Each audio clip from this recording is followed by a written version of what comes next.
Hello, this is Dumont, and today I would like to review for you guys three of my most favorite G.I. Joe figures.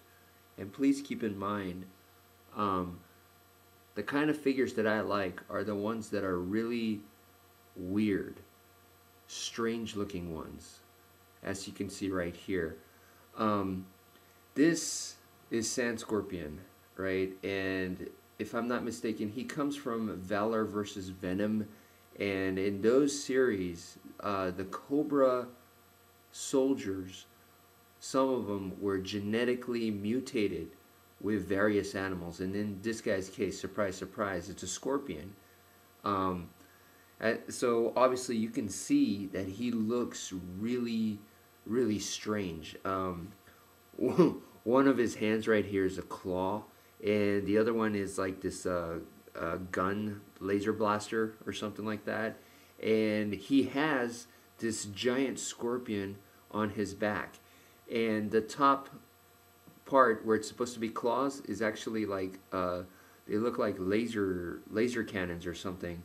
So I guess almost like in a predator type fashion, he can shoot, from off his shoulder area. And of course, the tail with the stinger right here, that's going to be a major weapon as well. At least I would assume. The overall figure himself, he's pretty simple looking in design, I guess. He kind of reminds me of Cyclops from the X-Men. I'm not too fond of his looks, but he looks pretty plain. His articulation, of course, being a G.I. Joe figure, is excellent. He's one of those that I would categorize along as like the ninja type. So, he doesn't have anything bulky attached to him or anything like that. So he moves very, very well. He's, what I would call an agile G.I. Joe. Now, because his backpack is so uniquely awesome right here, he is something that is, to me, very similar to a toy that was released before him from G.I. Joe, the movie line, the animated movie, not the new one. In which there was an extremely popular character called Nemesis Enforcer.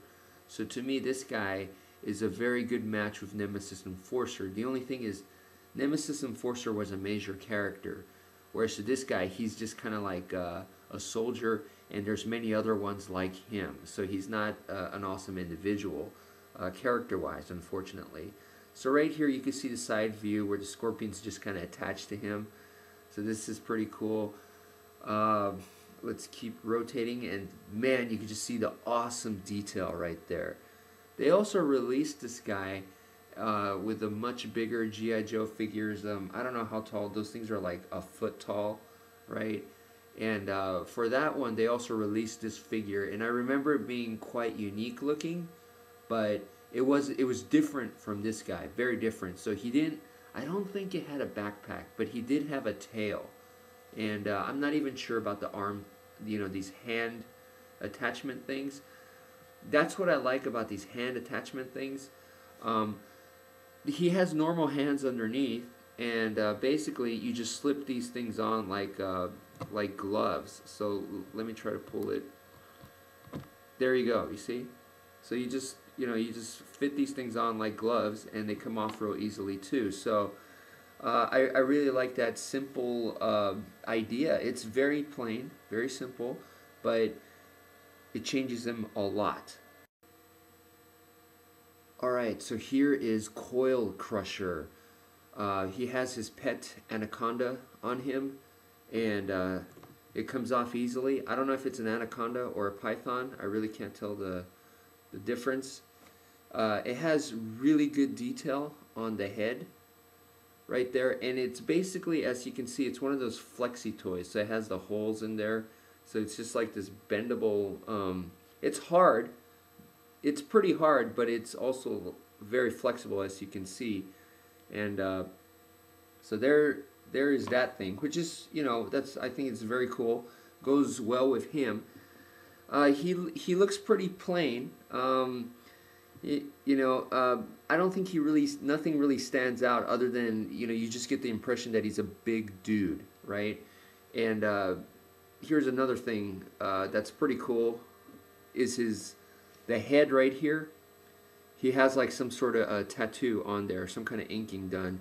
But like I said, other than the tattoo right there, he's just some big dude, okay? And probably, you know, he looks kind of muscular, but he's wearing a jacket, so you really can't see the details. Other than that, you're probably thinking, why is this guy in your top 3? You know, what's so special about this guy? Well, he's very, very unique because he has the articulation of the regular standard G.I. Joe figure. Everything is pretty much standard except, you know, he has the hole in the back for his backpack. He has the, you know, holes in his feet for attaching him onto a stand, but it's his arms, okay? His arms are kind of the same as the snake right here. It's bendy. So look, his arm can do, look at that. See, it's bendy, and so he can like crush, you know, so there is no joints on his arm. There is none, you know. It moves 360 degrees like this, but other than that, it's just this flexy stuff, you know. So here, let's take a close look right there, and you can see a hole in there. I guess the air holes right there, pretty much similar to the snake. So you get the idea. It's kind of like the same stuff. See, he has some holes right there on the arm right there as well. So I thought that was quite a very unique, interesting idea, but very, very simple, you know. But you get the point. So I'm very impressed with this one. Alright, so I'm saving the best for last, and what could it possibly be? Dun dun dun, here it is. It's Goro from Mortal Kombat. Yeah, this is not a fake, this is a G.I. Joe. As you can see, he's compatible with the stand, you know, he has the hole in his feet. What's interesting right here is, look, he has 2 holes for the standard, the old standard G.I. Joe backpacks, so he can actually put 2 in there, which I think that's very unique. That's really, really cool. And then his arms pretty much move in the same fashion, but obviously he has 4 of them. The torso to the waist part is completely different from your average G.I. Joe, at least the ones that were released at the time. It's more like a Star Wars figure articulation there. So he can't do sidekicks and stuff like that, but you know, hey, this is Goro, you know. All the tremendous detail, you know, from the Mortal Kombat Goro is here, you know, like he actually has like these zit type bumps on his forehead. He has like these red evil looking eyes. His face looks, you know, pretty freaky looking, and then he has that, you know, Tong Po style ponytail Tong Po from the main villain in Kickboxer. And then even his hand molds, you know, this isn't just regular hands they put in. These are specifically designed for Goro hands, you know. It's super built, okay. And then actually, if you can see on the back, there's some green spots they put on him, you know.